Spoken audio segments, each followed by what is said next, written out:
आपने कहा कि विलास पाटिल तीसरे नंबर पर आए, जी। यानी कि आप ये कहना चाहते हैं कि विलास पाटिल हाँ, इलेक्शन हार गए।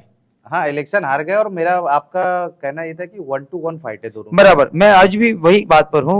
मैंने जैसे रईस शेख के बारे में आपको क्लियरली कहा था कि क्लियर विनर है, लेकिन जहां वेस्ट की बात आई थी मैंने आपको क्लियर विनर नहीं कहा था, मैंने कहा कि एडवांटेज है। मैंने आपके आखिरी पॉडकास्ट में कहा था कि अगर धोखा हुआ तो टीवी बोल के अगर साइकिल चलाई, आप मेरी बात को ध्यान दो, मैंने कहा था टीवी बोल के साइकिल चलाई, मैंने ऐसा नहीं कहा कि टीवी बोल के कांग्रेस चलाई होगी।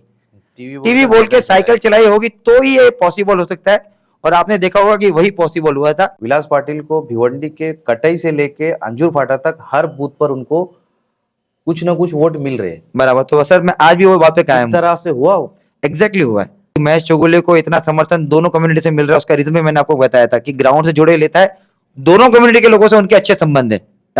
तो इसके कारण अगर आप देखोगे कि ईदगाह रोड से भी उनको वोट मिल रहे थे, उनको निजामपुरा से भी वोट मिल रहे थे। अब आप कांग्रेस, आप समाजवादी, आप एम, ये तीनों का टोटल मारो और वो जोड़ लो तो आपको मालूम पड़ जाएगा, आपके सवाल का जवाब आपको खुद मिल जाएगा कि वोटों का जो जिस चार कैंडिडेट के बीच में ध्रुवीकरण हुआ है उस हिसाब से ये हुआ। सेम आप ईस्ट में देखोगे, वहां दो ही कैंडिडेट थे, तो एक तरफा वोट एक पार्टी को गिर गया, तो रिजल्ट क्या आया, तो इसके हिसाब से आपको समझ में आ जाएगा। अपने आंकड़े बताए तो उसमें कुछ हद तक सही थे, मगर ये अब जो मैं आंकड़ा आपको बताऊंगा तो इसमें आप कहीं ना कहीं चूके हैं, यानी कहीं ना कहीं आपका आंकड़ा थोड़ा आगे पीछे हुआ है। भिवंडी ईस्ट से रईस शेख जो है 5 से 10,000 की मार्जिन से जीत रहे हैं, मगर ये आंकड़ा चले गया 52,000 के ऊपर। मैंने आपको कहा था कि 4 लोग इलेक्शन लड़ रहे, जिसमें से 2 इच्छुक उम्मीदवार थे जिनको कहीं ना कहीं उनको बिठाया दिया गया, और 2 लोग 1 to 1 इलेक्शन के लिए रहे। रईस शेख ऐसा कैंडिडेट जिसको हिंदू बूथ से भी वोट मिला था। अगर भिवंडी के अंदर मेरे ख्याल से ये पहला ही प्रयोग हुआ होगा कि लाइफ इन भिवंडी चैनल के अंदर हमने एग्जिट पोल के ऊपर चर्चा की जी, और एग्जिट पोल के जरिए आपने कल ये एपिसोड जो है टेलीकास्ट किया, तो मेरे ख्याल से काफी व्यूअर्स ने उसको देखा होगा। Hello friends, life in Bhiwandi में आप सभी का स्वागत है। आज 23 नवंबर है, विधानसभा चुनाव के रिजल्ट का दिन है। आपने देखा कि किस तरह से हम सुबह से लगातार आपको हर घंटे अपडेट देते जा रहे थे कि भिवंडी ईस्ट से कौन जीत रहा है, भिवंडी वेस्ट से कौन जीत रहा है और भिवंडी ग्रामीण से कौन जीत रहा है। हमारे साथ इस वक्त मौजूद है सेफोलॉजिस्ट पराग मेहता, जिन्होंने 2 दिन पहले हमारे साथ पॉडकास्ट किया था। पॉडकास्ट में इन्होंने कई बातें हमें बताई थी, विधानसभा को लेकर भी, लोकसभा को लेकर भी। तो लोकसभा में जिस तरह से इनका आंकड़े कुछ हद तक सही थे, और उसी तरह इन्होंने हमें विधानसभा के भी आंकड़े बताए थे। आंकड़े तो कुछ हद तक इसमें हम सही कह सकते हैं, कुछ हद तक आगे पीछे भी कह सकते हैं। तो उसी बात को लेकर हम इनसे चर्चा करने के लिए आज फिर से मौजूद है रिजल्ट के बाद। तो उससे पहले मैं आपको थोड़ा एक ब्रीफिंग में बता दूं कि भिवंडी वेस्ट में कौन सा कैंडिडेट जीता, भिवंडी ईस्ट में कौन जीता है। तो भिवंडी वेस्ट में तो सबको पता ही है कि महेश चौगले ने 70,172 वोट हासिल किए, और सेकंड पोजीशन पे जो थे रियाज आजमी, जिन्होंने 38,879 वोट हासिल करे, यानी महेश चौगले की यहाँ पर 31,293 वोटों की बढ़त हासिल हुई है। और थर्ड पोजीशन पर हैं विलास पाटिल, जिन्होंने 31,579 वोट हासिल करे। उसके बाद चौथे नंबर पर आते हैं दयानंद चोरगे, 21,980 वोट मिले उनको।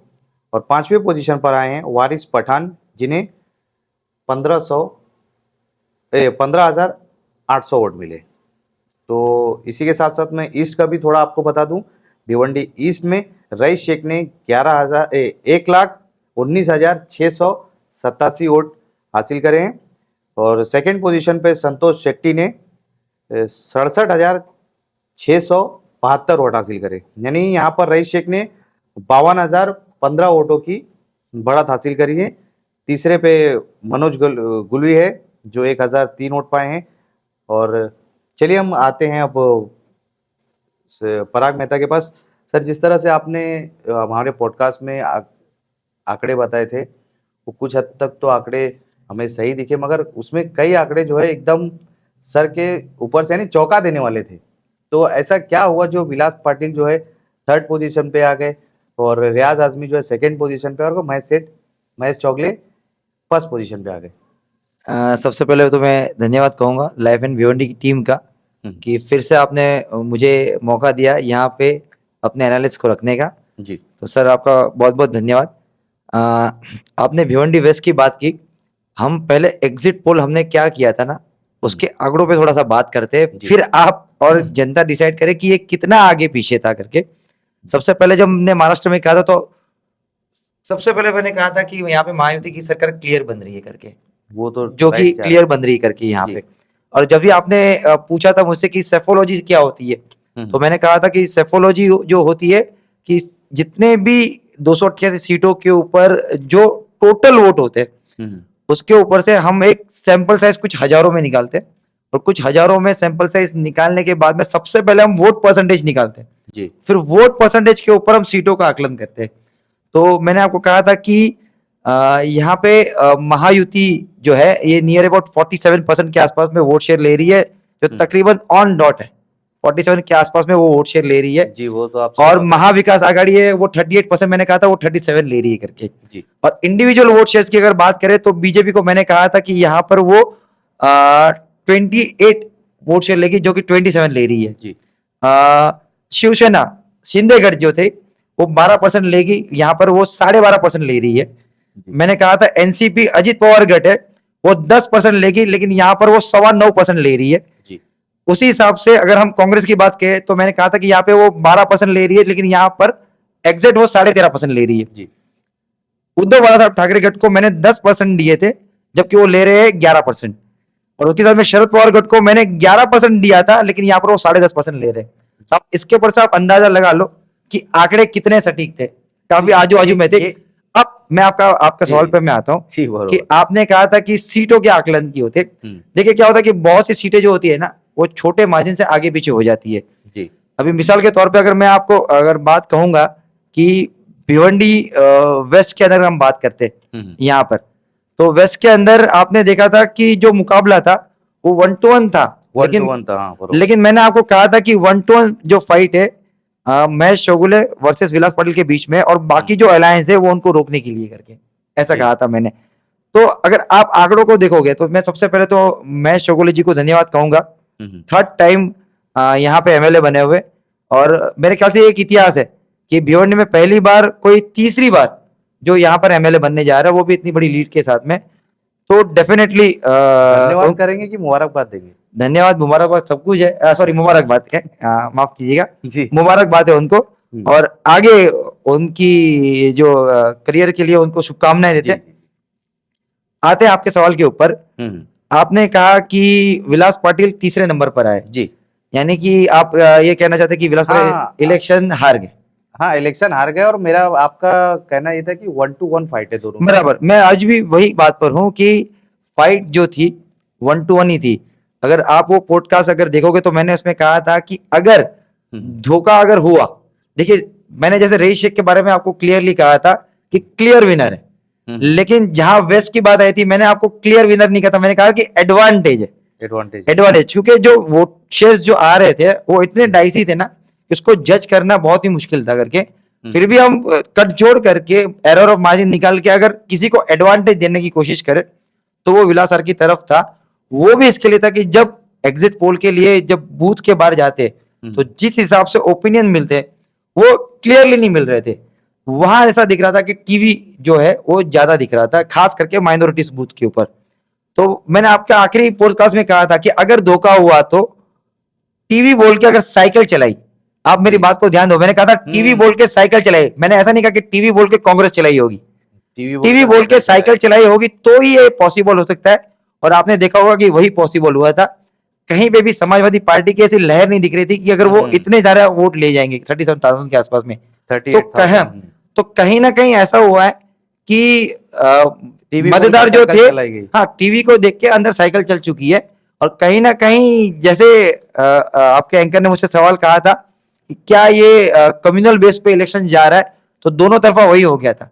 अच्छा हाँ, आप ईस्ट में भी जाओगे तो वहां पे देखोगे कि माइनॉरिटी जो वोट है वो एक तरफा गिरे थे, और यहाँ पर भी दयानंद चोरगे और विलास पाटिल और एक समाजवादी पक्ष के रियाज आदमी, इन वहां पे जो लोग थे उन्होंने रियाज आदमी के ऊपर अपने पसंद जो है वो की करके। तो इसी हिसाब से अगर देखा जाए तो हो सकता है कि टीवी दिख रहा था, लेकिन अंदर जाके वो साइकिल चल गई थी। तो अब यानी बोला कुछ और गया, हुआ कुछ और। हुआ कुछ और गया था करके, तो इसके लिए ये हमने बड़ा, एक बड़ा रीजन माना जा रहा है ये। ये एक बड़ा रीजन हो सकता है, और मेरे ख्याल से ये हर किसी के लिए शॉकिंग ही रहेगा करके यहाँ पे। इवन ठीक है, देखो मैं तो आप आज हम भिवंडी की बात कर रहे हैं, अब महाराष्ट्र के अंदर ऐसे बड़े चेहरे भी है जो इलेक्शंस हार गए, वहां पे भी उनकी प्रेडिक्शंस गलत हो गई थी करके, जहां पे कांग्रेस को फाइट में बताया था, बट वो कांग्रेस फाइट में ही नहीं थी यहाँ पे। तो जिस तरह आपने पॉडकास्ट में बताया था कि विलास पाटिल को भिवंडी के कटई से लेके अंजूर फाटा तक हर बूथ पर उनको कुछ ना कुछ वोट मिल रहे हैं, बराबर, तो सर मैं आज भी वो बात पे कायम इस तरह से हुआ वो? एग्जैक्टली हुआ है। जब भी आप थोड़े टाइम के बाद में जब इलेक्शन कमीशन से पूरा डाटा आएगा, तब आप देख लोगे कि जिस हिसाब से आप देखेंगे कि पहले राउंड से लेके जैसे मत पेटियां खुल रही थी, जैसे मैं एग्जांपल बताता हूँ कि महेश चौगुले की लीड बढ़ रही थी, तो कुछ ना कुछ परसेंट में विलास पाटिल भी बढ़ रहे थे। इसका मतलब हम सोच सकते हैं कि ये हिंदू बूथ जो है वहां से खुल रहा है। फिर जैसे मुस्लिम बूथ खोल रहे थे, वहां पे रियाज आदमी, दयानंद चोरगे, एमआईएम के कैंडिडेट और विलास पाटिल चारों एक साथ बढ़ रहे थे। यानी कि दोनों अगर कास्ट के अगर जहां से वोट्स की गिनतियां शुरू हो रही थी, तो दोनों के ऊपर विलास पाटिल कहीं ना कहीं थोड़े थोड़े बढ़ रहे थे, तो हर बूथ पे वो वोट तो पाए हुए। तो जिस तरह से आपने बताया कि विलास पाटिल को हर जगह से हर बूथ से वोट मिले, बराबर, तो ये चीज हम अगर उधर अप्लाई करेंगे कि महेश चौगले को भी हर बूथ से वोट मिला है। एग्जैक्टली। जब मैं वहां पर अनाउंसमेंट हो रहा था और मैं लिख रहा था, तो मुझे हर चीज दिख रहा था कि उनको हर बूथ से 1000 के ऊपर उनको वोट मिल ही रहा था। डेफिनेटली था, हर बूथ से उनको वोट मिला हुआ है। और आप पॉडकास्ट अगर देखोगे तो उसमें आपके एंकर ने कहा था कि महेश चौगुले को इतना समर्थन दोनों कम्युनिटी से मिल रहा है, उसका रीजन भी मैंने आपको बताया था कि ग्राउंड से जुड़े लेता है, दोनों कम्युनिटी के लोगों से उनके अच्छे संबंध है। तो इसके कारण अगर आप देखोगे कि ईदगाह रोड से भी उनको वोट मिल रहे थे, उनको निजामपुरा से भी वोट मिल रहे थे। तो 31,000 की जो लीड थी महेश चौगले की, वो भी एक शॉकिंग माना जा रहा है। शॉकिंग अगर आप कहोगे तो शॉकिंग नहीं है, एक अच्छी लीड है। उनके हिसाब से मेरे ख्याल से उन्होंने पहले से प्रेडिक्ट किया था कि इतनी लीड वो लेंगे ही लेंगे। इसमें अगर आप देखोगे तो सबसे अगर एडवांटेज अगर देखा जाओगे तो लाडली बहन का था कि वो एक बहुत बड़ा फैक्टर पूरे महाराष्ट्र में काम कर गया। और दूसरा था कि वोटों का ध्रुवीकरण जो बाकी 4 कैंडिडेट में हुआ। आप देखोगे कि आप कांग्रेस, आप समाजवादी, आप एमआईएम, ये तीनों का टोटल मारो और वो जोड़ लो, तो आपको मालूम पड़ जाएगा, आपके सवाल का जवाब आपको खुद मिल जाएगा कि वोटों का जो जिस 4 कैंडिडेट के बीच में ध्रुवीकरण हुआ है, उस हिसाब से ये हुआ। सेम आप ईस्ट में देखोगे, वहां 2 ही कैंडिडेट थे, तो एक तरफा वोट एक पार्टी को गिर गया, तो रिजल्ट क्या आया, तो इसके हिसाब से आपको समझ में आ जाएगा करके। जी, अब तक जो आपने आंकड़े बताए थे उसमें कुछ हद तक सही थे, मगर ये अब जो मैं आंकड़ा आपको बताऊंगा तो इसमें आप कहीं ना कहीं चूके हैं, यानी कहीं ना कहीं आपका आंकड़ा थोड़ा आगे पीछे हुआ है। आपने बताया था कि भिवंडी ईस्ट से रईस शेख जो है 5 से 10,000 की मार्जिन से जीत रहे हैं, मगर ये आंकड़ा चले गया 52,000 के ऊपर। बराबर है, मैं वही कह रहा हूं सर कि आपने मेरा पूरा पोस्टकार्ड अगर आप जो पॉडकास्ट आप अगर सुनोगे, मैंने उसमें बहुत से ऐसे एंगल्स बीच में जोड़े थे। मैंने आपको कहा था कि 4 लोग इलेक्शन लड़ रहे, जिसमें से 2 इच्छुक उम्मीदवार थे जिनको कहीं ना कहीं उनको बिठाया दिया गया, और 2 लोग 1-to-1 इलेक्शन के लिए रहे। रईस एक ऐसा कैंडिडेट जिसको हिंदू बूथ से भी वोट मिला था। अगर आपके पास में जब रिजल्ट आएगा, ये बड़ा रीजन हो सकता है, आपके पास में जब रिजल्ट आएगा, तो उनको मैंने कहा था कि जो ग्रामीण पट्टा था वहां से भी उनको वोट मिले थे करके। अगर अनडिवाइडेडली अगर आप कहो कि सेना और बीजेपी टोटली अगर लड़ी होती, तो ये आंकड़ा नियर अबाउट 80,000 के ऊपर जा सकता था, लेकिन ये आंकड़ा शायद 54 के ऊपर जो है अटक गया है। तो इसके ऊपर से आप खुद ही समझदार हो कि कहाँ काम हुआ है, कहाँ काम नहीं हुआ है करके। जिस तरह से रईस शेख को हर जगह से वोट मिला, यानी चाहे वो माइनॉरिटी हो चाहे मेजोरिटी, हर जगह से वोट मिला, तो क्या लगता है आपको कि जो सेना के लोग थे वो इसमें कहीं ना कहीं फेल हुए अपने काम दिखाने में, अपने काम करने में, कि उनको वोट नहीं मिला? सर मैं ये नहीं कहूंगा कि फेल हो गए, कहीं ना कहीं देखो, मैंने आपको आपके एपिसोड में मैंने कहा था कि ऑलरेडी सेना के पास में खुद के कैंडिडेट थे जी, बावजूद भी यहाँ पे बीजेपी के चेहरे को एक कैंडिडेट बना गया। तो जो वोटर्स होता है ना, पहले से एक इमोशंस अपना जोड़ देता है, और वो कहीं ना कहीं अपनी एक तैयारी कर लेता है कि इस बार हमारी पार्टी के जो कैंडिडेट उसको वोट करेंगे। फिर अचानक से जब वो शिफ्टिंग होती है, मैंने आपके एपिसोड में कहा था कि ये एक्सपेरिमेंट जो था ये लोकसभा चुनाव में भी हुआ था, बट वो सक्सेसफुल नहीं हुआ था। और ये यहाँ पर भी नहीं हुआ, क्योंकि मैंने आपको कहा था कि अगर संतोष शेट्टी बीजेपी के सिंबल पे लड़ते तो माहौल कुछ और होता, और यहाँ पर सुभाष माने अगर सेना के सिंबल पे लड़ते तो माहौल कुछ और होता था। तो कहीं ना कहीं वोटर्स जो थे उनके इमोशंस को हर्ट हुआ, ऐसा लग सकता है कि कैंडिडेट होते हुए भी अगर दूसरी पार्टी का अगर चेहरा उनको बताया जाए तो कहीं ना कहीं वोटर्स ने भी शायद उसको एक्सेप्ट नहीं किया, ऐसा मुझे लग सकता है। तो अभी क्या लगता है आपको कि महाराष्ट्र में सीएम कौन बनेगा? डेफिनेटली देवेंद्र फडणवीस, और उप मुख्यमंत्री के रूप में दोनों अजित दादा पवार और एकनाथ जी शिंदे, ये दोनों उप मुख्यमंत्री बनेंगे, ऐसा तो मैं बता सकता हूं करके। और वो इसके लिए कि आपने देखा होगा कि बीजेपी 133 सीट पे जीत के आई है करके, तो डेफिनेटली उनका स्ट्राइक रेट भी अच्छा हुआ है, तो जो ज्यादा सीट पाएगा वो ही सीएम बनेगा करके। तो कहीं ना कहीं जो अभी सीएम है एकनाथ शिंदे जी, देवेंद्र फडणवीस को पीछे रखकर उनको आगे रखा गया था, लेकिन क्लियर मेजोरिटी है, इसके हिसाब से मुझे कोई डाउट नहीं लग रहा कि देवेंद्र फडणवीस ही सीएम रहेंगे। दूसरा, मैं ईस्ट के अंदर मैं आपके ऊपर मैं आऊंगा, तो वेस्ट के ऊपर मैं आऊंगा आपके ऊपर, कि हम बोल रहे आंकड़े जो है ये हो गए।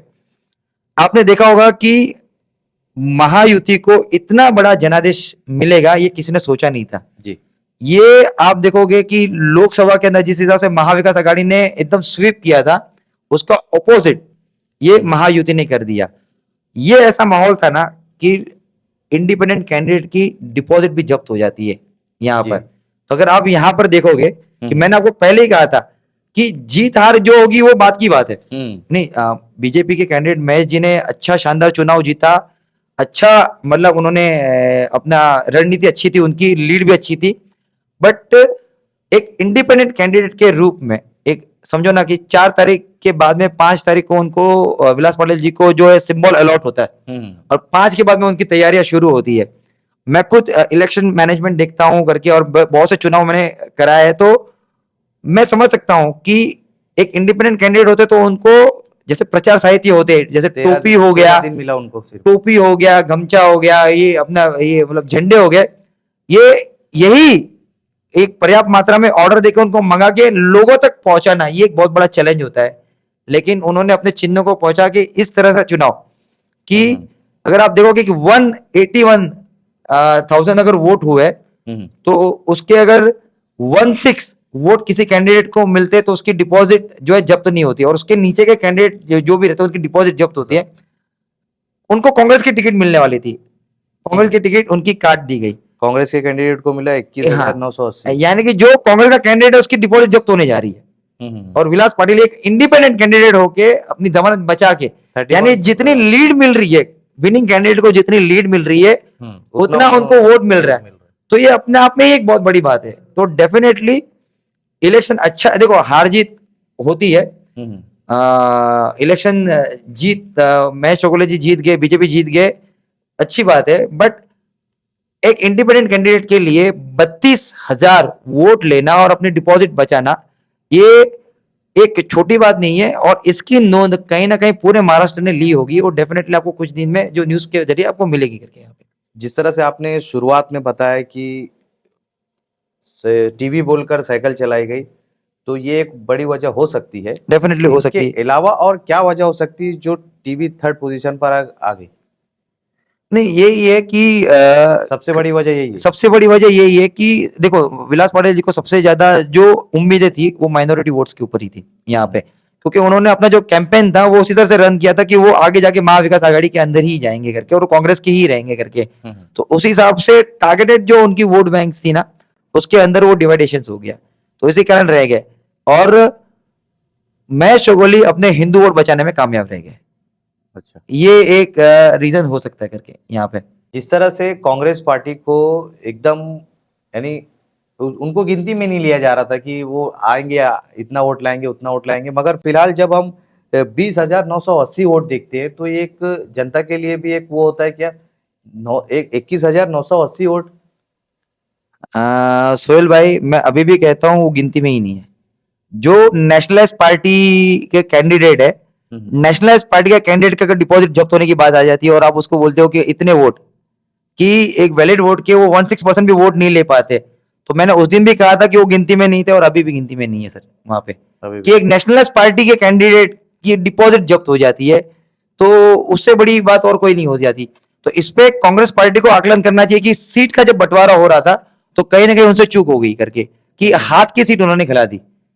सीट यानी जिसको जाना चाहिए था किसी और को। डेफिनेटली इसकी इसकी जगह पर मैं आपको वही कह रहा हूं कि इसकी जगह पर अगर रशीद ताहिर मोमिन और विलास पाटिल को अगर ये कांग्रेस की अगर सिंबल से अगर टिकट मिलती तो शायद माहौल अलग होता, और ये जो आंकड़ा था जो आप 20,000 का बता रहे हो, ये कई गुना ज्यादा होता था वहां पे, और तब यहाँ पे कोई स्ट्रॉन्ग फाइट अगर हमको देखने मिलती थी, और हो सकता था तब माइनॉरिटी का वोट भी शायद डाइवर्ट नहीं होता था। जी, अभी क्या लगता है आपको कि महाविकास आघाड़ी का क्या होएगा, अभी आगे किस तरह से काम करेगी? देखो, महाविकास आघाड़ी के अंदर 3 घटक पक्ष है।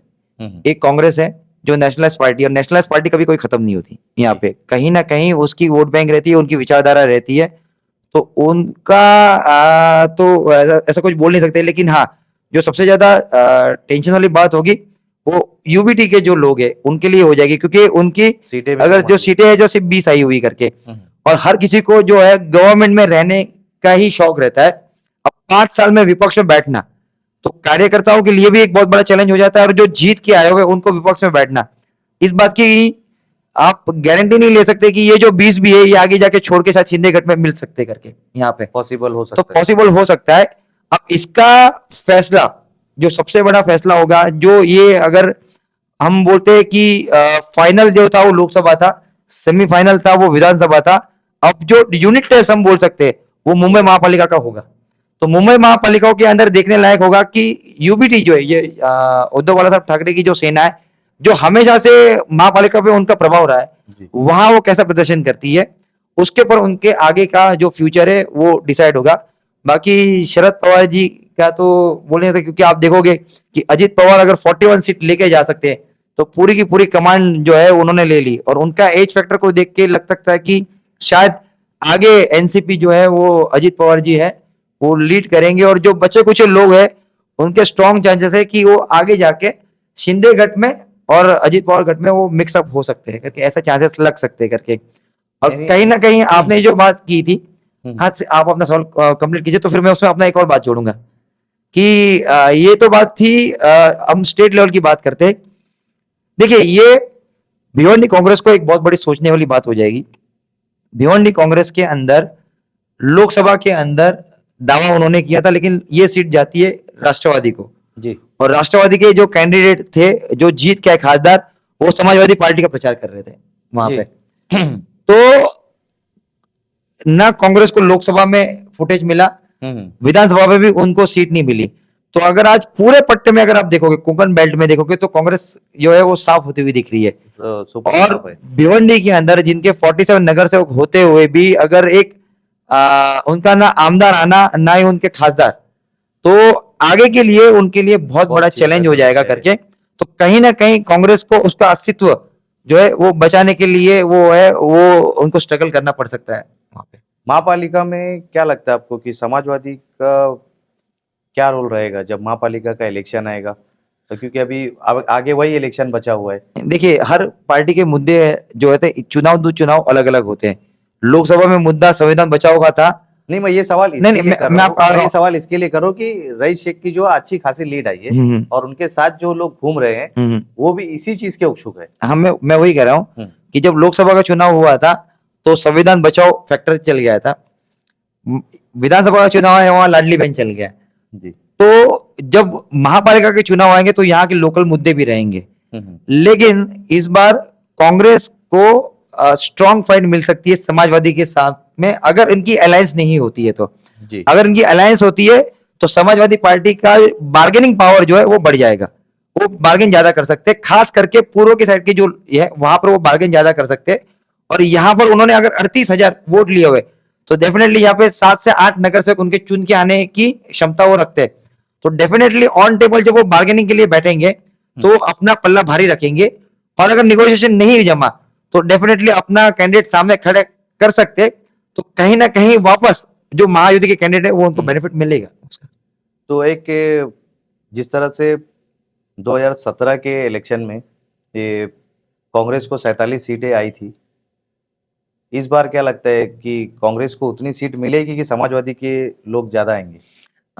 देखिए, अगर आप मैंने कहा था कि हम वोट परसेंटेज वोट के नहीं, ऊपर, सॉरी, नगर सेवक। मैं आता हूँ, वोट परसेंटेज के ऊपर हम आगे जज करते हैं।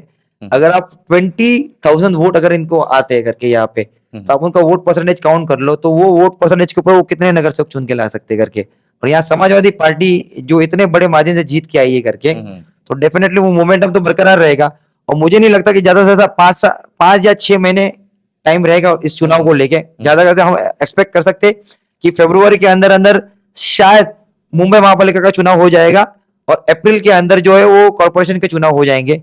तो ये मोमेंटम बरकरार रहेगा और हर कोई जो है वो सत्ताधारी पार्टी के साथ रहना ज्यादा पसंद करेंगे। जी।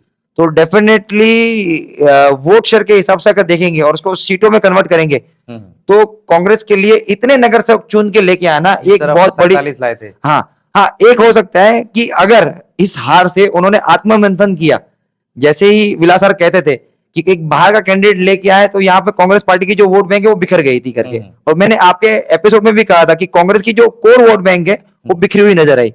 तो कहीं ना कहीं इस हार का आकलन करके एक कमेटी अपॉइंट करके अगर एक ऑर्गेनाइज वे पे अगर इसको आगे बढ़ेंगे, तो शायद ये जो डैमेज हुआ है उसको कुछ हद तक वो कंट्रोल कर पाएंगे, अगर इस हार से वो सीख नहीं लाए तो। पराग सर क्या कहना चाहेंगे? ये आप हमारी डिस्कस तो काफी लंबी, अगर करने जाएंगे तो काफी लंबी हो जाएगी, तो हमारी जनता से कुछ कहना चाहते हैं तो आप बोल सकते हैं। देखिए, जनता को सबसे पहले मैं धन्यवाद कहूंगा, बढ़ चढ़कर उन्होंने वोट किया। जिस हिसाब से वोटिंग परसेंटेज जो देखने मिला है पूरे महाराष्ट्र में, काफी अच्छा था। हर किसी ने अपने अपने पसंदीदा कैंडिडेट को जो वोट किया, जो जीत के आए उनको अभिनंदन, और जो चूक गए उनके लिए हार्ड लक, आगे और मेहनत कीजिए। इस हार से कहीं रुकने वाले नहीं, एक सफर और भी है।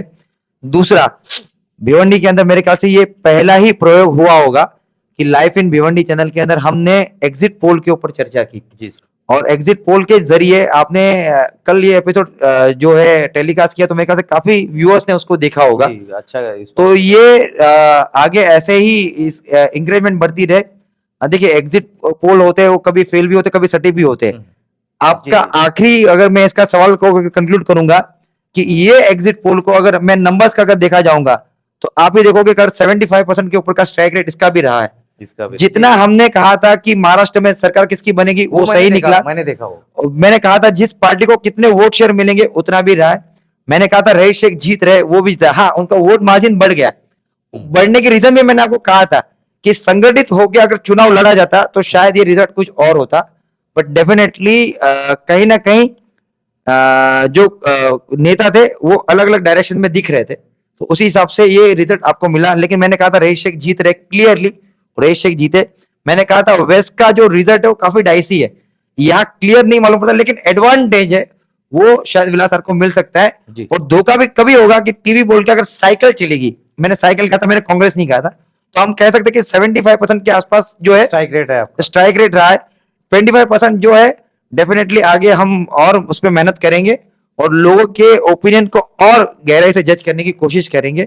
बाकी आपने ये जो इनिशिएटिव लिया, आपको धन्यवाद उसके लिए। डेफिनेटली भिवंडी के अंदर ये जो इनिशिएटिव शुरू हुआ है ये आगे और चलता रहेगा, ऐसी आपको आगे के लिए शुभकामनाएं। तो ये थे हमारे साथ सेफोलॉजिस्ट पराग मेहता। आगे इनसे जो भी जरूरत पड़ेगी हम इनको बुलाएंगे और इस पूरे मैटर में जो है हम इनसे चर्चा भी करेंगे। और अगर अभी तक हमारे चैनल को आपने सब्सक्राइब नहीं किया तो प्लीज़ सब्सक्राइब करें, शेयर करें और अपनी राय जो है कमेंट बॉक्स में ज़रूर बताएं।